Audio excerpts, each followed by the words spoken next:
மறக்காம சர்ப்ரைஸ் பண்ணுங்க. Thank you.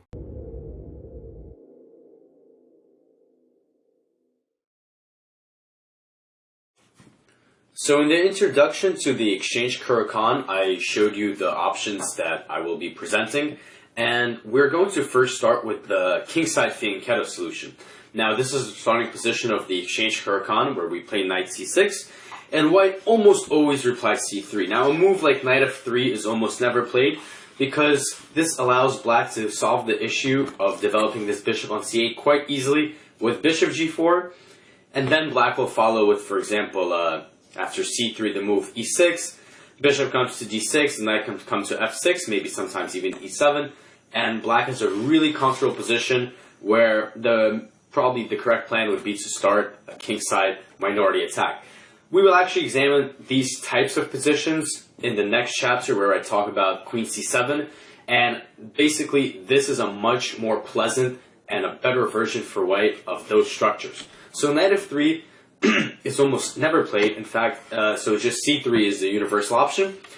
Knight f6, we will examine bishop f4, and now, as I mentioned, this move g6. And okay, in this position, white will generally follow the same development scheme that he has planned from the outset. So we will look at, for example, knight d2, and now bishop g7. I should mention that recent games that I've checked on this variation to look at some recent developments, and I've noticed that some players playing with black have also preferred to play bishop f5 immediately, trying to trade this bishop off and not even castle with the king, but instead try to immediately take use of this g-file with rook g8. This approach is also possible. I have not played this way. I've always stuck to just continuing development with bishop g7, but it could be further explored. Let's continue looking at my main suggestion in this line. Bishop g7, knight f3, castles. Now castles, and of course white is completing his main plan, and so is black when we play this move, bishop to f5. And of course this is one of the main ideas, as I've already mentioned in the introduction, trading this bishop off and getting this solid center. Let's say white obliges. We will examine a game where a grandmaster tried this idea with black against a master opponent, and let's see what happened there. I really like this game because it really illustrates the plans that we've already discussed. So bishop takes f5, and now pawn takes f5. And this position we have already seen in the introduction, where we discussed that black gains good control of the center and potential attack on the g-file. Now this game continued with knight to e5, which is, again, we mentioned, a common plan for white. So in this game he decides to follow it anyway. Knight takes e5 was played, bishop takes e5, and now e6 by black. So this is a common formation. Black is just finishing tidying up his center. White plays knight f3, getting this piece into the game, potentially aiming at the e5 square. And now black starts off one of the key plans for this variation, which is the move king h8. And of course the idea of sliding this king over is to get ready to play rook to g8 and try to cause some trouble on this g-file. So let's see how in this game black managed to do just that. White played this move queen to b3, trying to probe on the queen side. Black just played queen e7. Very nice multi-purpose move, defending the pawn and connecting the rooks so they can both go to the g-file here. And now white played a move that I'm really not a fan of, and that move was c4. Now, in the present case, black is quite solid here. Not only do we have aggressive intentions of attacking on the king side, but it's also not really obvious what white should be doing here. So I guess that explains why white wants to play c4. On the other hand, after the simple pawn takes c4, queen takes c4, black got good control of this d5 square and created an outpost for his knight. So rook d8, rook c1. So white has succeeded in potentially creating an avenue of attack, but after knight d5, black's plan is running very smoothly. This knight here is beautiful. Usually the knight would go to e4, but here white gave us an opportunity to put on d5. The knight also prevents queen c7 ideas, and we're getting ready to snap off this bishop so we can open up the g-file and create an attack. White plays the move queen c5 here, trying to exchange queens, seeing as that black has this attack coming. And now black very wisely plays the move queen to e8, sidestepping this exchange and also getting ready to play a very nice idea, getting ready to play the move f6, getting some control of the center, and then launching this queen towards the king side. White traded, rook takes g7, and now rook c2. So white is desperately trying to maybe get some sort of play on the queen side, but there's just nothing there, especially after this move f6. Taking more control of the center, playing the 7th rank defense, and opening up the queen to h5. White plays the move rook c1, and now queen h5. So black's play is just like clockwork. He's fully focused on attacking on the king side. White plays queen a3, a funny looking move to defend this knight as the pawn was pinned. Black just plays rook g8, and this is already a very picturesque position for black. All his pieces are very well placed. This g-file battery, this queen exerting pressure against the king, and this very nice knight on d5, preventing any rook c7 ideas, while also sort of gearing towards this f4 square. White plays g3 to defend the pawn. Now comes queen to h3, and now comes queen d6 to defend against any potential sacrifices. And yeah, at this point, black has mobilized his pieces basically to their fullest capacity. All the pieces are in their best possible squares. And of course, black's plan here is to checkmate the white king and attack on the king side. Now, in a previous DVD that I've done with International Master Arthur Shen, we spoke about some key principles of attacking chess. And the two main principles that we discussed were bringing the pieces towards your opponent's king, bring all your pieces in, make sure your pieces are working in harmony together. And the next step is to blast open the position, open up files so that your pieces can exploit, your pieces can rush in via these avenues and operate to their fullest potential. Black, of course, here plays this really nice move f4, doing just that, increasing the pressure against this position. Also, as a side note, defends the e6 pawn, a little bit of multi-purpose work there. So white plays rook c8, finally trying to do something on this on the c file. Black just plays pawn takes g3, rook takes g8, rook takes g8. So white got rid of one of these rooks, but too little, too late. And now he loses in spectacular fashion after the move pawn takes f takes g3. Now, by the way, a move like h takes g3 can be met by a very nice tactical shot, knight e3, which is going to be difficult for white to stop queen g2 mate. And after pawn takes e3, rook takes g3, we see now both pieces have crashed in via the avenues, and the white king side is falling. So f takes g3 is played. Black played this move, knight e3 anyway. Now white played king f2, but of course this king is not running anywhere. After knight g4, king g1, black finished off with a very wonderful tactic. Knight takes h2, and it was just game over here. So, really like this game. Very clear, straightforward demonstration of black's ideas. Let's go back to the opening here. Once black played this bishop to f5 idea and got the g-file open, the whole game very straightforward. First shifts his king to h8, prepares the rook to fly into the king side, and of course white here maybe didn't play the best moves, but nevertheless a very good demonstration for black. As I mentioned, black's grandmaster. White's rating was actually 23-20 FIDE, so a very strong player, FIDE master, and could not cope with this setup. And just would like to again bring your attention to black's very straightforward play here. And eventually it was very fitting that this whole strategy was crowned with this breakthrough on the king side, of course, with f4. So really like this game as a demonstration of black's potential. I will also add in a couple more examples to the PGN that will accompany this DVD. And there you can play through a couple more nice examples from black. But I think this, out of many games I've seen and played, I think this game is one of the best ones to showcase the potential and the straightforward nature of black's setup. Now, the other thing I should mention is that, first of all, I mentioned that it's possible to play an early bishop f5 here in a position such as this, trying to play on the g-file quite early. I'll actually mention another idea here that is quite rare, and but is also sort of like a cousin to our g6 idea. And that idea is not playing knight f6 and g6, but actually playing g6 right away. Now this is a very surprising idea that has, I think, a lot of shock value. So you'll see what I mean.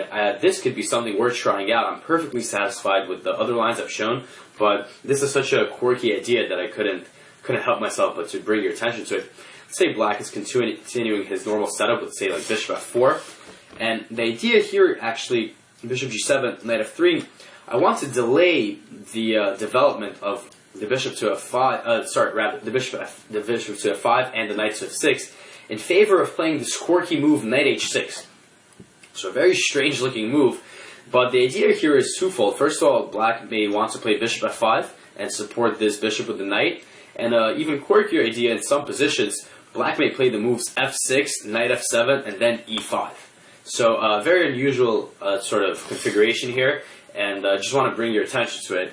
But once again, I think knight f6, bishop f4, g6 is also perfectly functional. Now, the only other idea that you should know here, the important idea I should say, and this has come up in some of my games as well. In fact, looking through the database of my own games played in this line, I've actually only ever lost one game with this setup playing the move g6. And this is when my opponent adopted the following idea. And that idea is to play at any point, for example, in this position, not the move castles, but the move pawn to h3. Now this is a very insidious move. It looks like it's just a standard idea, we want to stop bishop g4, but actually white has, this is a very deep prophylactic move. Now white is actually banking on black playing a move like bishop f5, because his idea is actually after takes, here this pawn on h3 is actually going to be very helpful in playing g4, this really aggressive move. So I'm not exactly sure what the best configuration for white here is, but in this example, let's say queen c2, attacking f5. This may not be the best move because there's knight e4 in the position, but let's say black plays e6. Already this move g4 is starting to look extremely dangerous for black, because it can even be played with a pawn sacrifice, since now this king is wide open.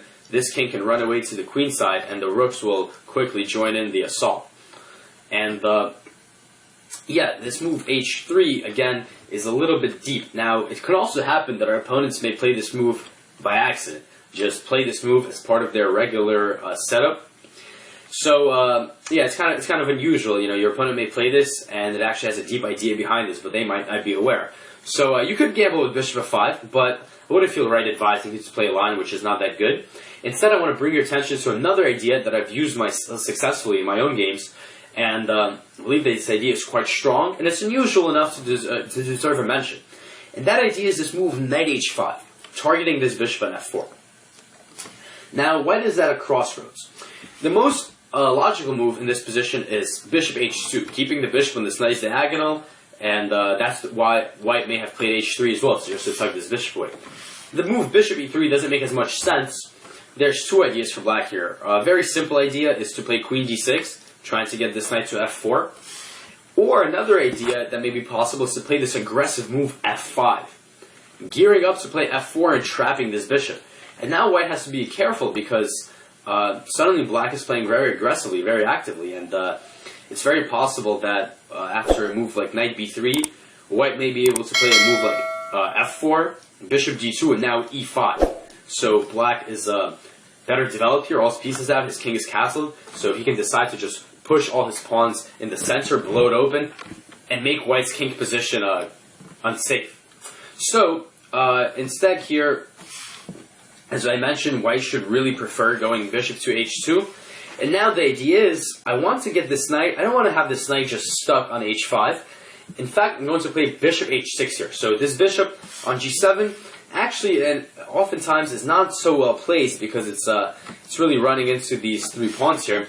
So instead, after bishop h6, we find a nice new diagonal for the bishop, and the actual idea here is to play this move knight to f4, which would be a very nice place for the knight. Now, when I examined my own personal database of the games I've played in this line, I found that I've had the opportunity of playing this line several times, most notably a chance to play it against an international master as well as a FIDE master. And in the game against the international master, he castled, and this allowed me to fulfill my plan of playing knight f4. And after further bishop takes, I simply had the two bishops, and the bishop on f4 soon dropped back to c7, and I could just enjoy my two bishops pointing at White's king with no problems, and can even consider at some point building up this f6, e5 center. So I don't think this is a particularly challenging way for White to play. It's a reasonable position for both colors, but I'm really happy with the two bishops here.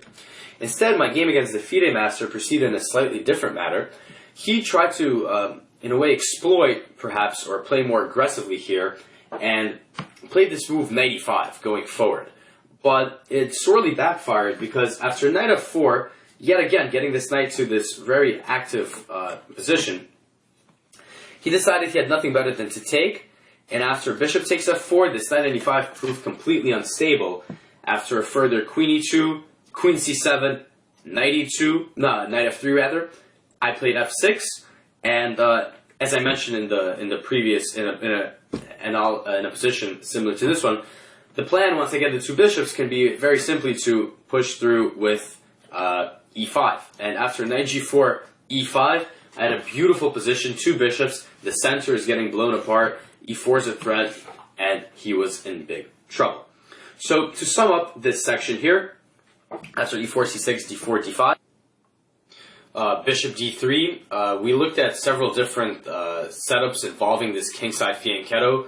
It's possible to fianchetto immediately. There's some cool ideas with knight h6, but my main recommendation, the one that I've used, the ones that my students have used, is just the simple knight f6 followed by g6, getting on with kingside development.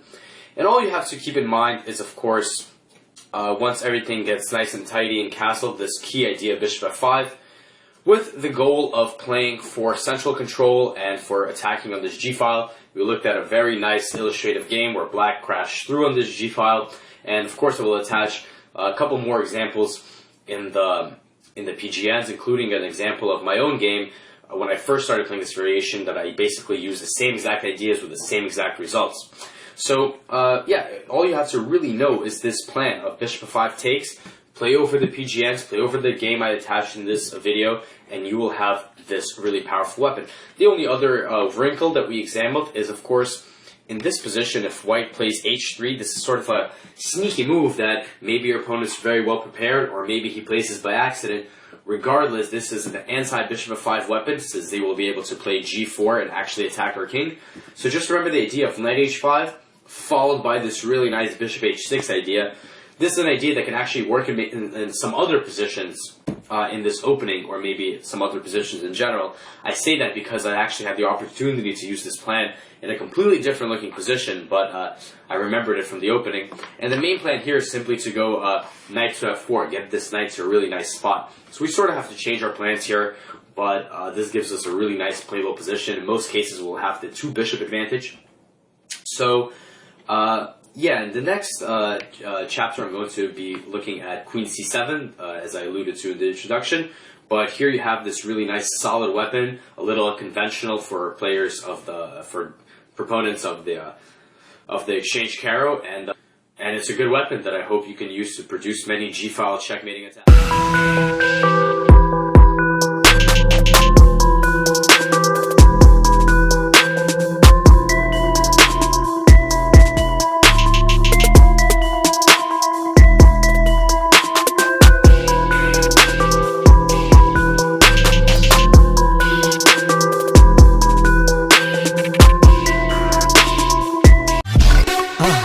மறக்காம surprise பண்ணுங்க. Thank you.